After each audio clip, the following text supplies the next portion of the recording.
kayabu ya kokalinga, poisson salé ya kokalinga. Kani nango kitoko ezika te ebela vraiment bien.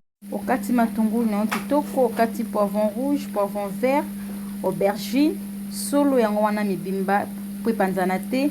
Okotia mwa ai, otie mwa kibe maji na yo, otiki yango ekalinga mati ekolemba. Le goût de ça